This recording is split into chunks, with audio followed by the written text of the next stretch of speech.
ओशो की दृष्टि एग्स के लिए, एगिटेरियनिज्म के लिए क्या है? क्योंकि मैंने ऐसे सुना है अमेरिका के आश्रम में भोजन के लिए अंडे रखे जाते थे। देखिए, अमेरिका में एक नई सिचुएशन पैदा हुई। जब तक ओशो पूना 1 डेज में रहते थे तब तक कभी भी आश्रम में किसी भी प्रकार के मांस, अंडा इत्यादि का सबका निषेध था। अमेरिका में जहां हम रह रहे थे वहां एक्सट्रीम क्लाइमेट्स थे, तीनों क्लाइमेट। बारिश में भयंकर बारिश, ऐसी कीचड़ मच जाए कि चलना मुश्किल। ठंड में -20 डिग्री टेम्परेचर, 3-4 फुट मोटी बर्फ की लेयर जमी रहती थी। तो बरसात में 1 फुट मोटी कीचड़, सर्दियों में 4 फुट मोटी बर्फ की लेयर, और गर्मी में 48, 49 और कभी कभी 50 डिग्री टेम्परेचर भी छू जाता था। इतनी ज़्यादा गर्मी थी। इस माहौल में, विशेषकर ठंड के दिनों में, बहुत लोग बीमार पड़ने लगे। और कारण ये जाना गया कि शाकाहारी खाने में कुछ प्रोटीन्स की कमी पड़ रही है। तो मेडिकल एक्सपर्ट्स द्वारा सलाह दी गई कि लोग चूँकि बचपन से अमेरिका में ही रहे हैं, अधिकांश वो अमेरिकन ही थे वहाँ पे, और इनकी आदत अंडा खाने की या मांस मछली खाने की है, और अचानक अब ये वेजिटेरियन हो गए वहाँ जाके। और क्लाइमेट ऐसा है कि उसमें सामान्य रूप से तो जीना ही मुश्किल, वो तो बिजली की कृपा से वहाँ पे इतने लोग जीवित रह पा रहे थे। तो इनके शरीर में प्रोटीन की डेफिशिएंसी हो रही है। तो ओशो ने एक मध्य मार्ग निकाला कि जो अनिषेचित अंडे होते हैं, अनफर्टिलाइज्ड एग्स, उसमें कोई प्राण तत्व नहीं है, उससे कोई चूजा कभी निकलेगा नहीं, उन लोगों के लिए उसकी व्यवस्था की जाए। और वैसा ही वहाँ पर किया गया। तो सारे ही लोग अंडे नहीं खाते थे। कुछ लोग जिनको मेडिकली रिकमेंडेड किया गया था, या जिनको स्वयं महसूस हो रहा है कि उनको कोई कमजोरी महसूस होती है, विशेषकर वो जो ठंड के 4-5 महीने थे, अक्टूबर से लेकर मार्च तक, उस समय काफ़ी लोग अंडे का या ऑमलेट का सेवन किया करते थे। तो एक विशेष परिस्थिति, अपने जीवन की रक्षा के लिए यह जरूरी था। अब याद रखिएगा, यदि हम अहिंसक हैं तो अहिंसा सिर्फ इतनी नहीं रहेगी कि हम दूसरे की जान का ख्याल रखें, आत्मरक्षा भी अहिंसा है। यदि वहाँ पर सैकड़ों लोग मर जाते अंडा ना खाने की वजह से, ये भी हिंसा होती है ना। तो अक्सर जिंदगी में चॉइस ऐसी नहीं आती भले और बुरे के बीच में, गुड एंड इविल के बीच में। चॉइस होती है लेसर इविल और ग्रेटर इविल के बीच में। लेसर गुड और more good and more greater good, उसके बीच चॉइस होती है।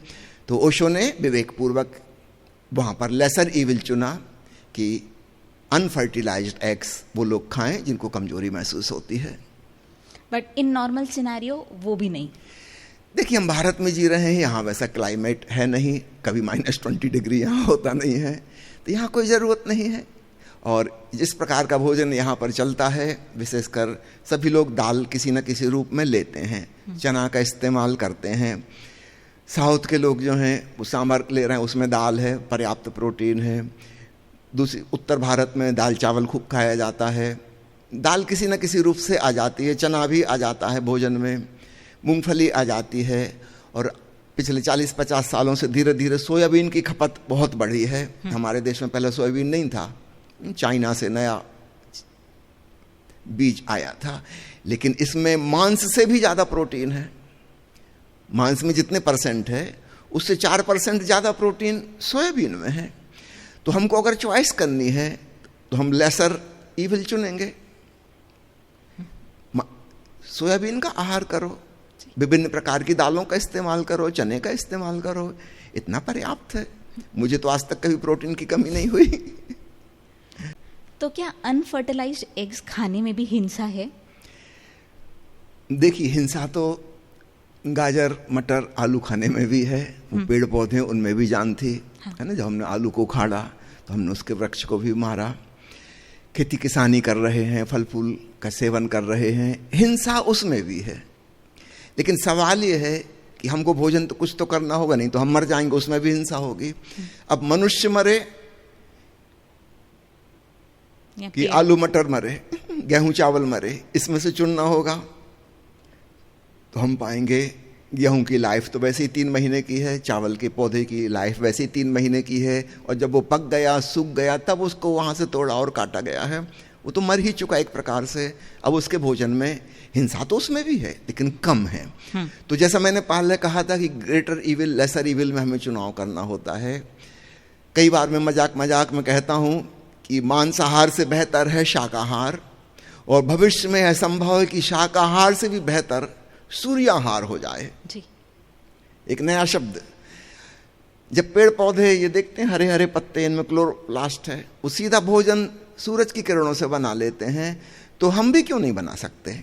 और विशेषकर आज के युग में जेनेटिक इंजीनियरिंग इतनी डेवलप हो गई है, हमारी स्किन में भी वह हरा रंग हो सकता है। आपको जानकर हैरानी होगी, हमारे खून में जो हीमोग्लोबिन है और क्लोरोफिल पेड़ पौधों में जो होता है हरे रंग का, जो फोटोसिंथेसिस करता है, इन दोनों की रचनाएं बिल्कुल एक सी हैं। उनका जो केमिकल स्ट्रक्चर है बिल्कुल एक है, जरा सा फर्क है, हीमोग्लोबिन में आयरन है और पेड़ पौधों में मैग्नीशियम है, बस इतना सा फर्क है।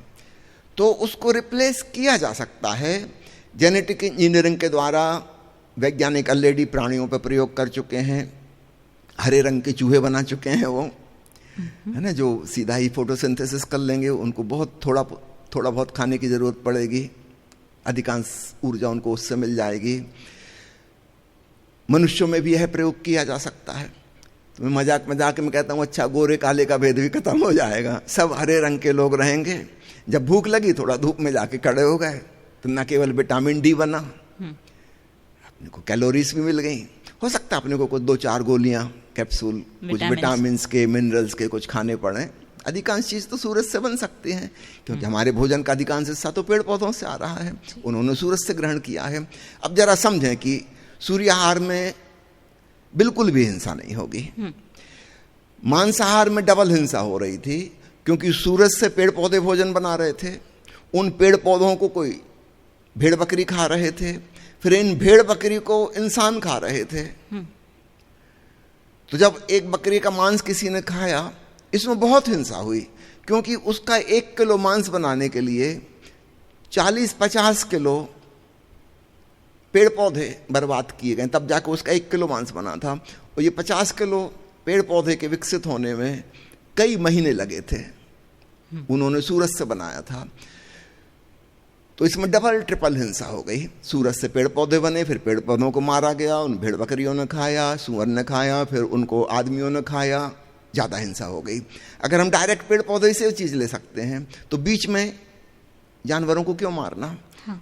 तो शाकाहार बेहतर है मांसाहार से, लेकिन फिर भी इसमें भी छोटी हिंसा है, और इसलिए भविष्य में वह समय जरूर आएगा, मैं मानता हूं, जब हम दूसरे प्रकार के भोजन डेवलप कर लेंगे।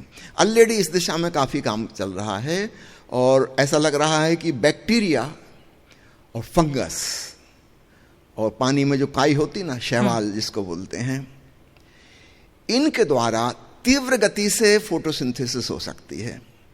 क्योंकि पेड़ पौधे में भी बहुत देर लग रही है ना। एक गेहूं के बीज को बोते हैं, करीब 20 गुना फसल देगा पौधा, लेकिन इसमें 3 महीने लग गए 20 गुने होने में। जबकि बैक्टीरिया, फंगस और शैवाल के द्वारा 4-5 दिन में 20 गुना हो सकते हैं। उनकी फास्ट है, बहुत फास्ट रेट है ना। एक वायरस को बढ़ने में जानती कितनी देर लगती है, डबल होने में 20 मिनट। सुनने में 20 मिनट छोटा सा लग रहा है कि 20 मिनट में डबल होता जाता है। आप 24 घंटे का अगर हिसाब लगाओ, हर 20 मिनट में डबल करते जाओ, 40 मिनट में 4 गुना, 1 घंटे में 8 गुना, 1 घंटा 20 मिनट में 16 गुना। जब आप कैलकुलेट पूरे करोगे 24 घंटे में 1 अरब गुना हो जाता है। कोई प्लांट इतनी तेज गति से नहीं बढ़ता। बैक्टीरिया की भी लगभग ऐसी ही कुछ स्पीड है ना। एक बैक्टीरिया हमारे भीतर घुस जाता है, कबाड़ा कर देता है एक बैक्टीरिया, 24 घंटे में तो वो करोड़ों में उसकी गिनती हो गई। बहुत फास्ट ग्रोथ है। तो क्यों ना इस फास्ट ग्रोथ का उपयोग हम भोजन बनाने के लिए करें। तो इस प्रकार के सूक्ष्म कीटाणु खोज लिए गए हैं, फंगस और शैवाल खोज लिए गए हैं ना। जापान और उस तरफ के सुदूर पूर्व के देशों में तो सी फूड काफ़ी खाया जाता है, ऑलरेडी प्रचलन में है। इसको और व्यापक फैलाया जा सकता है और नए नए प्रकार के सी फूड डेवलप किए जा सकते हैं। अभी तक तो वो प्राकृतिक था, अब वैज्ञानिक कह रहे हैं कि समझो 1 एकड़ जमीन है, हम उसमें एक ही फसल ले सकते हैं। ये कह रहे हैं कि मल्टी स्टोरी बिल्डिंग वहाँ बना सकते हैं, 100 मंजिला इमारत खड़ी कर सकते हैं 1 एकड़ की, और हर मंजिल पे ये जो सूक्ष्म बैक्टीरिया हैं, फंगस हैं, शैवाल हैं, इनको पैदा किया जा सकता है। इनको बहुत कम धूप और बहुत कम हवा चाहिए, तो इनकी ग्रोथ रेट बहुत फास्ट है। तो 1 एकड़ में हम 100 एकड़ का काम ले सकते हैं। हमारी ज़मीन भी वेस्ट नहीं होगी, जंगल काटने की ज़रूरत भी नहीं पड़ेगी, जितनी जगह खेती चल रही उससे भी कम ज़मीन में खेती हो जाएगी और इतना ज़्यादा प्रोडक्शन होगा। और जेनेटिक इंजीनियरिंग के द्वारा इन कीटाणुओं को मॉडिफाई किया जा सकता है। जिस प्रकार के प्रोटीन्स या विटामिन्स हमें चाहिए, हम वैसे वाले कीटाणु डेवलप कर सकते हैं जो उस प्रकार की प्रोटीन बनाएं, उस प्रकार के विटामिन बनाएं। अभी भी कितनी चीज़ें बैक्टीरिया से बनवा रहे हैं, आपको पता है, फंगस से बनवा रहे हैं। आपने नाम सुना होगा एंटीबायोटिक्स। हाँ जी। सबसे पहला जो एंटीबायोटिक था उसका नाम था पेनिसिलिन। पेनिसिलियम नाम का एक फंगस होता है, फफूंद, कभी कभी जूतों में लग जाती है ना। हाँ। या ब्रेड रखी बहुत दिन की बाहर, उसमें हरे रंग की एक लेयर जम जाती है, वो फफूंद, उसका नाम है पेनिसिलियम। पेनिसिलियम का एक्सट्रैक्ट जो था उसका नाम पेनिसिलिन रखा गया। और जिस जमाने में पेनिसिलिन खोजी गई थी, पहला एंटीबायोटिक, इतना प्रभावी था वो जिसका हिसाब नहीं, लगभग सारे कीटाणुओं को नष्ट कर सकता था। धीरे धीरे धीरे सेमी सिंथेटिक एंटीबायोटिक बनने लगे। आज भी बहुत सी दवाइयां कीटाणुओं के द्वारा बनवाई जा रही हैं। तो हम अपना भोजन क्यों नहीं बनवा सकते?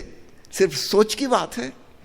तो जल्दी ही वह समय आएगा, या तो हम सीधे सूरज की रोशनी से फोटोसिंथेसिस करने लगेंगे, या बीच में जो मीडियम होंगे वो बहुत सूक्ष्म जंतु होंगे जिनकी ग्रोथ रेट बहुत फास्ट है, और जिस गति से अभी खेतीबाड़ी कर रहे हैं हम, इससे हजारों गुना प्रोडक्शन वो हमको दे सकेंगे। तो भविष्य में सूर्याहार आने वाला है, और तब आपके सवाल का जवाब मिल जाएगा कि छोटी सी भी हिंसा क्यों करना। तो अनफर्टिलाइज्ड एग्स भी आउट ऑफ क्वेश्चन हो जाएंगे, है ना। आखिर उसमें मुर्गा मुर्गी बेचारे परेशान हो रहे हैं, उनको पाला जा रहा है, और जहाँ पर ये पशुओं का पालन होता ना है, उसके साथ नेसेसरी इविल हिंसा जुड़ी ही रहेगी। जब वो मुर्गी अंडा देना बंद कर देगी, मुर्गी खाने का मालिक क्या करेगा? उसको बेचेगा। जितनी भी लोग गौशालाएं बनाए हैं, डेयरी बनाए हैं, वहाँ जो गाय भैंस पाले हुए हैं, जब गाय भैंस दूध देना बंद कर देगी क्या करेंगे? उनके लिए बहुत बड़ा इन्वेस्टमेंट है ना। अगर वो ये मांस ना बेचें तो दूध जिस रेट में अभी बिक रहा है, इससे 3-4 गुना ज्यादा महंगा हो जाएगा, बहुत महंगा हो जाएगा, अनअफोर्डेबल हो जाएगा। गाय के बछड़े पैदा हो रहे हैं, वो बछड़े कहाँ जाएंगे? पुराने जमाने में बैलों की जरूरत थी, अब तो बैलों की कहीं कोई जरूरत नहीं है, ट्रैक्टर आ गए सब जगह। कोई बताए या ना बताए, हर डेयरी फार्म के पीछे एक छुपी हुई हिंसा चल रही है बहुत बड़ी। वो सारे बछड़ों का मांस बिकेगा। अब वो आदमी सीधा बेचे या किसी एजेंट के थ्रू, वो कहीं ना कहीं वो बछड़े बिकेंगे, कटेंगे। तो जहां भी एनिमल इंडस्ट्री है, चाहे वो मुर्गी खाना हो, चाहे वो डेयरी फार्म हो या अन्य प्रकार के, वहां पर डायरेक्ट अथवा इनडायरेक्ट हिंसा हो रही है। बहुत लोग इसको स्वीकार नहीं करते कि हम नहीं कर रहे हैं, लेकिन वो इनडायरेक्टली किसी और से करवा रहे हैं, है ना। गाय के बछड़े बछड़ी तो बराबर गिनती में पैदा होंगे, एवरेज। बछड़ियों को बचा लेंगे क्योंकि बाद में वो दूध देंगी। बछड़े का क्या करेंगे? उसको क्यों खिलाएं पिलाएं? तो उनका तो खर्च है, इन्वेस्टमेंट है, वो तो उसको वसूलना चाहेंगे। तो इनडायरेक्ट वे में जहां अनफर्टिलाइज्ड एग्स हो रहे हैं, वो तो आखिर मुर्गी के द्वारा रहे हैं, है ना, वहां मुर्गी मारी जाएगी अंत में। तो हिंसा उसमें भी छिपी हुई है।